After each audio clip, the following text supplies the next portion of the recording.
जिनके राज्य के समय कलयुग का आगमन हो गया था। कलयुग को आए हमारे इस पृथ्वी लोक में कितने वर्ष हुए? वही लगभग 5200 साल के आसपास हो गए। यानी ये भागवत जो सुन रहे हो ना, ये ज्यादा पुरानी नहीं, 5200 साल पहले भगवान श्री कृष्ण इसी धारा में थे। तो परीक्षित के समय में कलयुग लग गया था। परीक्षित ने देखा कि एक बैल जिसके 3 पैर कटे हुए हैं, एक पैर से खड़ा है, और एक गौ माता से चर्चा कर रहा है, बात कर रहा है। गौ माता सामने खड़ी है, रुदन कर रही है, और बैल समझा रहा है उसे। जब राजा परीक्षित गए और जाकर पूछा, आपकी ये हालत मेरे राज्य में किसने की? उस बैल ने तुरंत कहा, राजन मैं किसे दोषी मानूं? मैं किसको दोष दूं? मीमांसा शास्त्र वाले कहते हैं कि जो हमने किया है, जैसा करोगे वैसा फल मिलेगा। तो हो सकता है मैंने कर्म ही ऐसे किए हों, जैसा मैंने कर्म किया वैसे फल मुझे प्राप्त हो रहा है, तो मैं किसका नाम बोलूं? मैं किसे दोषी मानूं?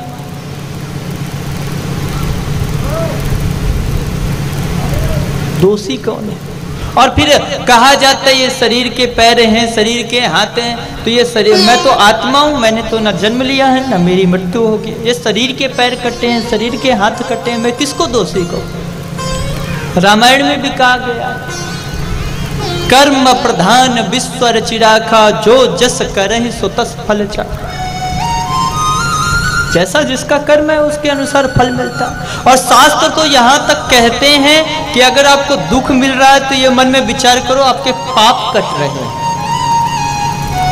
आपके जीवन में सुख है तो आपका पुण्य क्षीण हो रहा है, पुण्य समाप्त हो रहे हैं, इसलिए आपके जीवन में सुख है। जिस दिन आपका पुण्य समाप्त हुआ उस दिन फिर दुख आएगा। पर अगर दुख आ रहा है तो आपके पाप कट रहे हैं, ये मन में विचार करो। तो मैं किसे दोषी मानूं? राजा ने बड़ी प्रार्थना करी पर उन्होंने जवाब नहीं दिया। तब राजा समझ गए, आप तो साक्षात धर्म के रूपी हो, आपने मुझे बताया नहीं पर मैं जरूर ढूंढूंगा। उसी समय उसने क्या देखा कि एक काला पुरुष आ रहा है, हाथ में तलवार लिए। तुरंत राजा समझ गए इसी ने ऐसा कर्म किया हो। तुरंत पकड़ लिया कलयुग को, रुक, मेरे राज्य में आने की हिम्मत कैसे हो, निकल जा मेरे यहां से। तुरंत कलयुग शरण में आ गया, महाराज मुझे क्षमा करो, आपके राज्य में रहने के लिए मुझे भी जगह दो। राजा ने कहा नहीं, मेरे राज्य में रहने की जगह नहीं है। क्यों मैं तुम्हें रहने का स्थान दूं? तुम्हें क्या अच्छाई है? कलयुग ने कहा जरूर मेरे जीवन में बहुत सारे दुर्गुण है मेरे कार्यकाल में, पर मेरे कार्यकाल में सबसे अच्छा जो सगुण है वो बहुत अच्छा गुण है। गुण क्या है? कलियुग केवल नाम आधारा, सुमिर सुमिर नर उतरे ही पारा। जो पुण्य हमें सतयुग त्रेता द्वापर में बड़े बड़े तप करके तपस्या करके प्राप्त होता है, वह कलयुग में हमें सिर्फ मात्र कीर्तन करने से भगवान मिल जाते हैं। कितना अच्छा साधन है, भगवान का नाम जपो और पार हो जाओ। परीक्षित ने देखा अरे इसके में भले बहुत सारी बुराइयां हैं पर कुछ अच्छाइयां भी तो है। राजा ने कहा ठीक है, मैं तुम्हें 4 स्थान देता हूं। द्यूतपानम स्त्रीह सूनो यत्रा धर्मश्च चतुर्विध। 4 स्थान दिए। जुआ में कलयुग का वास है, पर स्त्री गमन में कलयुग का वास है। जो लोग झूठ कपट आदि करते हैं उसमें कलयुग का वास होता है। शराब आदि मदिरा आदि में कलयुग का वास होता है। ये 4 जगह इसलिए दिया। कलयुग ने कहा महाराज मैंने अपने बारे में इतना व्याख्यान किया, आपको अपनी इतनी अच्छी चीज बताई, कम से कम एक तो अच्छी जगह दे दो। राजा के मुंह से निकल गया, चल तूने इतनी अच्छी बात बताई तो चल तुझे एक स्थान और देता हूं। कहां? स्वर्ण में भी तुम्हारा स्थान होगा। राजा आज अपने महल में आए और आज राजा ने अपने पूर्वजों के कोषागृह में पहुंचे और वहां से एक स्वर्ण मुकुट निकाला। मुकुट बहुत अच्छा लगा, राजा ने उसे धारण कर लिया। आज राजा के मन में इच्छा हुई, मृग का शिकार करने की इच्छा हुई, शिकार करने चल गया। जाते जाते घोड़े पर राजा गया, कुछ दूर निकल गया, प्यास लगी, एक आश्रम में रुक गया। आश्रम में रुका तो समीक मुनि का आश्रम था। राजा को प्यास लगी, राजा ने सोचा कुछ जल की याचना करूं, तो बाहर से याचना किया पर किसी ने जवाब नहीं दिया। राजा अंदर आया। कहते हैं उसी स्वर्ण मुकुट में के माध्यम से, राजा सोने का मुकुट पहनते थे, उसी मुकुट के माध्यम से वह कलयुग राजा के मुकुट में प्रवेश किया और मुकुट से राजा के शरीर पर प्रवेश कर गया। क्योंकि ऐसे परीक्षित जैसा धर्मात्मा राजा, आज उसके मन में शिकार खेलने की इच्छा हुई, तो कलयुग के प्रभाव से उसके मन में ऐसी इच्छा जगी। तो राजा अंदर गया, मन में विचार किया, ये महात्मा बोलता क्यों नहीं। अंदर गया तो देखा कि समीक मुनि तपस्या कर रहे थे। राजा ने मन में विचार किया कि इसको पता है कि राजा आए हैं तो राजा का स्वागत करना पड़ेगा, इसलिए ये जानबूझकर आंख बंद करके बैठा। तुरंत राजा ने एक मरे हुए सर्प को उठाया तीर से और ऋषि के गले में लपेट दिया। ऋषि पुत्र को पता चला, तुरंत उसने आके महाराज, ऋषि पुत्र को, वहां पे कुछ बालक खेल रहे थे, उन्होंने आके ऋषि पुत्र को बताया। तुरंत वो क्रोधित हो गया और तुरंत क्रोधित होकर उसी जल को उठाया और जल को उठा के महाराज श्राप दे दिया। अरे इस राजा को बड़ा घमंड है अपने राजा होने का, जाओ मैं श्राप देता हूं। जिस राजा ने मेरे पिता के गले में सर्प को डाला है, इसी सर्प का पूर्वज तक्षक के डंस लेने से राजा के 7वें दिन मृत्यु हो जाएगी। वाणी रूपी बाढ़ छोड़ दिया। जब श्राप दिया, राजा इधर अपने महल आए और जैसे ही मुकुट उतारा कि तुरंत राजा की बुद्धि परिवर्तित हो गई। अरे मैंने ये कैसा कर दिया, संत का अनर्थ मेरे से हो गया। तुरंत राजा की बुद्धि पलटी। अरे इधर समीक मुनि को पता चला कि मुझे श्राप मिला है। समीक मुनि को पता चला कि मेरे पुत्र ने श्राप दिया है। तुरंत अपने पुत्र को डांटा, अरे तूने ऐसा कैसे कर दिया, एक धर्मात्मा राजा को तूने श्राप दे दिया। पर अब क्या कर सकते हैं, ये वाणी का तीर एक बार निकला महाराज, ये वापस नहीं आते। शब्द के बाण जब भी निकलते हैं, इसीलिए एक शास्त्र कहता है जब भी बोलो उसको पहले तौलो। तुरंत समीक मुनि ने अपने शिष्य को बुलाया, उसने जाके राजा को बताया कि आपकी 7 दिन में मृत्यु हो जाएगी, आप कुछ उपाय कर लो, अपने मुक्ति का साधन कर लो। राजा को पता चला, राजा ने कहा जी उन ऋषि कुमार का बड़ा मेरे ऊपर उपकार है, जो उन्होंने मुझे 7 दिन का समय दिया। मुझे तो हमारे 7 क्षण भी जीवित रहने का अधिकार नहीं है, उन्होंने तो फिर भी मुझे 7 दिन का वक्त दिया। आज राजा परीक्षित ने सब कुछ छोड़ दिया, सब कुछ घर का त्याग कर अपने पुत्र को जन्मेजय को राज्य गद्दी पर बिठाया और चल दिया। आज इतने बड़े राज्य का सम्राट है परीक्षित, पर हाथ में कोई लोटा भी नहीं लिया, एक जोड़ी कपड़ा भी नहीं रखा, चल दिया। और हम लोग महाराज कहीं तीर्थ जाना होता है, कहीं दर्शन करने के लिए मंदिर आदि जाना होता, पहले से व्यवस्था करते, पहले से फोन करके होटल आदि बुक कराते, पहले से 10-15 जोड़ी कपड़े आयरन करके प्रेस करके महाराज रख लेते, गाड़ी आदि का टिकट बनवाते। पर परीक्षित आज निकले हैं घर से तो उन्होंने अपने साथ में कोई सामग्री नहीं ली है। मन में विचार किया कि भूख लगी तो मांगी खाई हो, गिनी हो ना सांझ सवेरा। भूख लगेगा तो ठाकुर जी व्यवस्था करेंगे, चलते। आज राजा को 7 दिन में मृत्यु का श्राप मिला है। जितने महाराज राजा के हित चिंतक हैं वो सब राजा के पास आकर अपना दुख व्यक्त कर रहे हैं। क्यों? क्योंकि ऐसे महान राजा को अगर श्राप मिलता है, तकलीफ होती है, तो सबको तकलीफ होती है। बड़े बड़े ऋषि मुनि आ रहे हैं राजा के पास खुद चलकर मिलने। राजा सबका महाराज स्वागत कर रहे हैं, अभिनंदन कर रहे हैं, प्रणाम कर रहे हैं। जो भी कहता कि राजन बड़ा दुख हुआ, आपको 7 दिन में मृत्यु का श्राप मिला।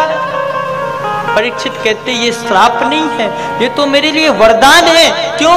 क्योंकि संत का समागम मुझे हो रहा है। संत समागम हरि कथा तुलसी दुर्लभ दो। संत का समागम हो जाना, सत्संग हो जाना आसान बात नहीं होती महाराज। अरे आप लोगों का दर्शन ही दुर्लभ है और आप लोग स्वयं चल के मुझे दर्शन दे रहे हो, इससे अच्छा क्या। पर कहते शास्त्र कहता है थाली में भोजन का कण और संत का क्षण कभी बर्बाद नहीं करना चाहिए। इसलिए आप कृपा करके मुझे एक ही मेरे प्रश्नों का उत्तर दे दो कि 7 दिन में जल्दी मरने वाले को क्या करना चाहिए। राजा का कितना छोटा प्रश्न है, जल्दी मरने वाले को क्या करना चाहिए। बड़े बड़े ऋषि मुनि बैठे हैं, संत जन बैठे हैं, सब कोई ना कोई विचार कर रहे हैं। पर उसी बीच में उन समस्त संतों के बीच में परम युवा 16 वर्षीय श्री सुखदेव जी का आगमन हुआ। और वेदव्यास जी क्या लिखते हैं, तत्रा भवत भगवान व्यास पुत्रो, यानी स्वयं व्यास पुत्र के रूप में स्वयं भगवान प्रकट होकर आज परीक्षित के दुखों को, कष्ट की निवृत्ति के लिए आए हैं। क्या मतलब? अश्वत्थामा ब्राह्मण ने तीर चलाया था, ब्रह्मास्त्र का प्रयोग किया था। उस समय परीक्षित गर्भ में था और गर्भ में रहने की वजह से शस्त्र का, मैंने शस्त्र से ब्राह्मण ने वार किया तो भगवान ने शस्त्र से उसकी रक्षा की। आज परीक्षित के ऊपर वापस संकट आया है और वचन रूपी बाण से हमला हुआ है। तो आज स्वयं भगवान सुखदेव के रूप में स्वयं आज उपस्थित होकर राजा की रक्षा के लिए उपस्थित है। आज वचन के माध्यम से वार हुआ है तो वचन के माध्यम से ही इसका प्रतिकार करें। जैसे ही सुखदेव जी का आगमन हुआ, परम युवा 16 वर्षीय श्री सुखदेव जी महाराज, जैसे ही सबने देखा, सबने मानो कह दिया परीक्षित आज स्वयं कुआं प्यासे के पास चलकर आया है। क्या मतलब? तुम्हारे सवालों का जवाब खुद तुम्हारे पास चलकर आया, मिल गई तुमको। तुरंत परीक्षित ने सुखदेव जी को प्रणाम किया, पूजन अर्चन वंदन कराया और कहा अहो भाग्य जो आपके दर्शन हुए। तुरंत उन्हें सुंदर गद्दी पर बिठाया और तुरंत एक ही छोटा सा प्रश्न किया, जल्दी मरने वाले को क्या करना चाहिए। राजा ने बता दिया, देखो महाराज मेरे पास सिर्फ 7 दिन का समय है, इसमें आप मुझे जो कहोगे मैं करने के लिए तैयार हूं। 7 से 8वां दिन मेरे पास नहीं है। सुखदेव जी ने कहा तुम 7 दिन की बात कर रहे हो, अरे 7 क्षण में भगवान मिल जाते हैं, पहले उस लेवल के बनो तो। 7 दिन तो बहुत है। राजा ने तुरंत हाथ जोड़े, प्रभु आज देखो सुखदेव जी सामने बैठे हैं। राजा परीक्षित ने कोई सांसारिक चीजें नहीं मांगी, सांसारिक चीजें नहीं बोली। हम लोग क्या करते हैं, बजाएंगे महाराज जी पोता नहीं है, कुछ ऐसा जादू कर दो पोता हो जाए। महाराज जी फैक्ट्री नहीं चल रही, कोई ऐसा पूजा मंत्र बता दो कि फैक्ट्री चलने लगे।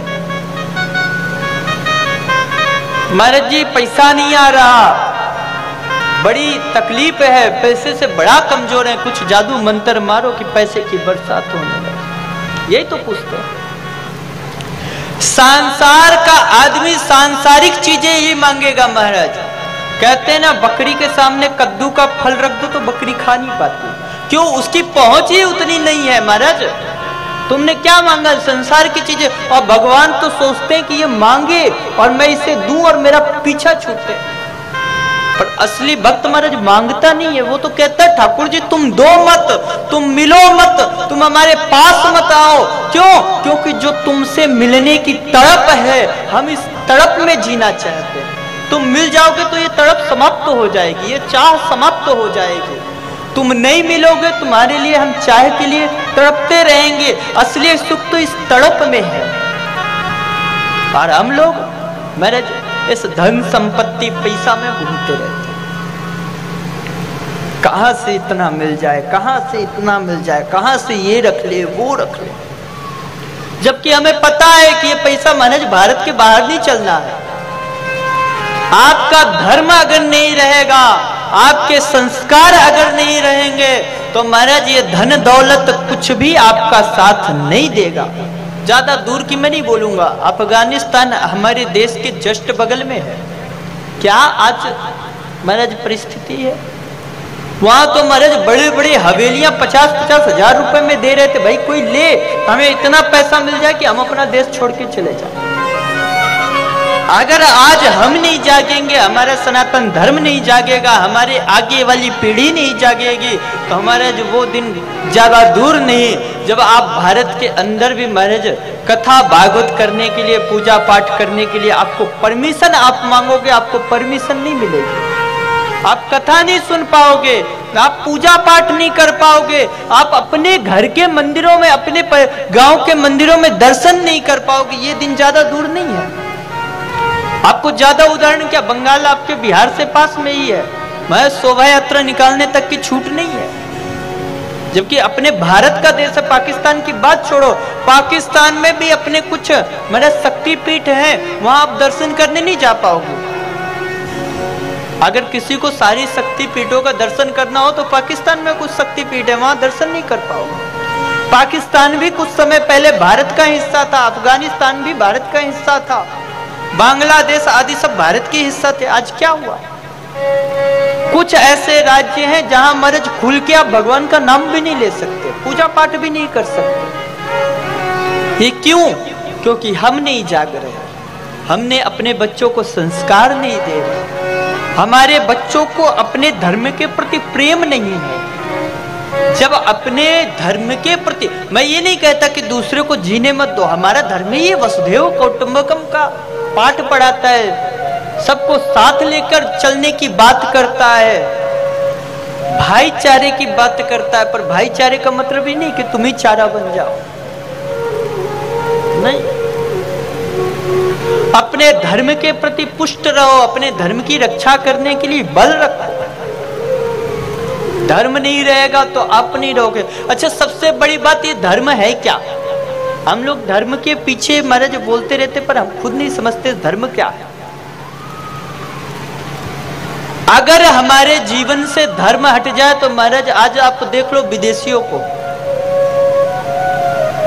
आज शादी हुई, कल डिवोर्स, परसों दूसरे से शादी, नरसों दूसरे से शादी, उसके बाद पता नहीं कौन किस। और आजकल तो महाराज सबसे मजेदार बात बताऊं, सीरियल देखो, सीरियल में पता नहीं चलता कौन किससे शादी कर रहा, कौन किससे शादी कर रहा, और उसमें माताएं देखती रहती। मैं तो महाराज मेरे समझ में नहीं आता, मैं तो वैसे सीरियल उड़ियल देखता नहीं, न्यूज देखने का थोड़ा बहुत शौक है, पर कभी अगर कहीं चला तो महाराज नजर पड़ जाती है। उसमें पता चला किसी का पहले शादी हुई थी, उसके बाद उसकी शादी किसी और से हो गई, उसकी शादी किसी और से हो गई, फिर उसकी शादी किसी और से हो गई। जैसा देखोगे महाराज वही संस्कार पड़ेंगे। आप क्या बच्चों को सिखाओगे? आपके घर से रामायण गायब हो गई, गीता गायब हो गई, भागवत के पोथी गायब हो गए, जिनके घर में हैं भी तो महाराज पड़े पड़े जाले लग रहे हैं, किसी ने खोल के देखी नहीं। उसका पाठ करो, अध्ययन करो, बैठ के कम से कम 1 घंटा ऐसा निकालो। आप 24 घंटा घर में कुछ भी करो, कितना भी महाराज धन कमाओ, पैसा कमाओ, नौकरी करो, जॉब करो, बिजनेस करो, कुछ भी करो, खेती बाड़ी आदि करो, पर कम से कम 1 घंटा निकालो जिसमें अपने परिकरों के बीच में बैठकर राम कथा सुनो, भागवत की कथा सुनाओ, गीता की कथा सुनाओ। अरे सब लोग परिवार के बैठ जाए, एक आदमी पढ़ पढ़ के सुनावे, कोई बच्चे को ही बोलो पढ़ के सुनावे, इससे संस्कार बनेंगे। आप ऐसी वस्तुएं देखोगे जिसमें से आपके घर में भी वैसी चीजें आएंगी। हमारे संस्कार हमसे दूर हो रहे हैं, ये बहुत विचारणीय बातें है। ये कोई हल्के में कोई मजाक, हंसी मजाक की बात नहीं है। आज हम उस जगह पर खड़े हैं जहां पे अगर अभी हम नहीं सुधरेंगे तो महाराज हो सकता है आगे वाली पीढ़ी को समझाने का भी कोई फायदा नहीं होगा। जरूर इसे समझे। परीक्षित ने सिर्फ एक ही बात कही सुखदेव जी से, प्रभु जल्दी मरने वाले को क्या करना चाहिए? और सुखदेव जी ने भी कह दिया, श्वास श्वास पर कृष्ण भज, वृथा श्वास जनि खोए, और ना जाने या श्वास की आवन हो न हो। क्या करो? हर पल हर वक्त भगवान का नाम जपो। नाम जप की महिमा इस प्रकार है, भाव से जपो, कुभाव से जपो, श्रद्धा से जपो, बिना श्रद्धा से जपो। नाम जपोगे तो नाम अपना फल दिखाएगा। ये नाम जप आयुर्वेदिक दवा की तरह है महाराज, अगर फायदा नहीं करेगी तो आपको नुकसान भी नहीं करेगी, ये गारंटी है। ये कहीं ना कहीं आपके लिए प्लस माइनस होगा ही होगा। ये कभी मत सोचो कि हम कैसे जप रहे हैं। नाम जप, नाम जपने की यह महिमा है महाराज। शास्त्र कहता है जैसा आप नाम जपोगे, आखिरी समय जो नाम आपके जिसका आप ध्यान करते हो ना, आपको अगला जन्म उसी का मिलता है। कथा आती है आगे,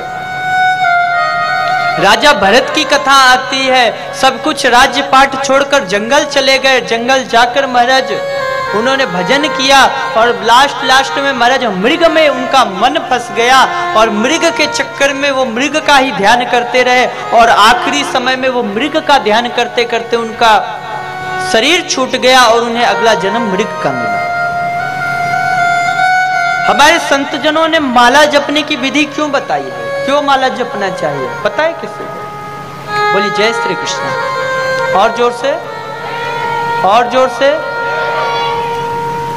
क्या है ना, देखो हमारी उम्र पे मत जाना, पर हमारे कान जो है ना वो खराब हो चुके हैं तो हमें सुनाई नहीं देता, इसलिए जोर से बोला करो, ठीक है? बोली जय श्री कृष्ण। तो माला जपने की विधि क्यों हमारे शास्त्रों में कही गई? माला जपने से होता क्या है, जब हम बार बार भगवान का एक ही नाम जपते रहते हैं, जपते रहते हैं, जपते रहते हैं, तो वो हमारी जीवा में वह नाम बैठ जाता है और वह नाम बैठ जाने की वजह से आखिरी समय में अगर हमारे मुख से वह भगवान का नाम निकल गया तो ये गारंटी की बात है कि फिर आपको इस संसार सागर में आने की जरूरत नहीं पड़ेगी।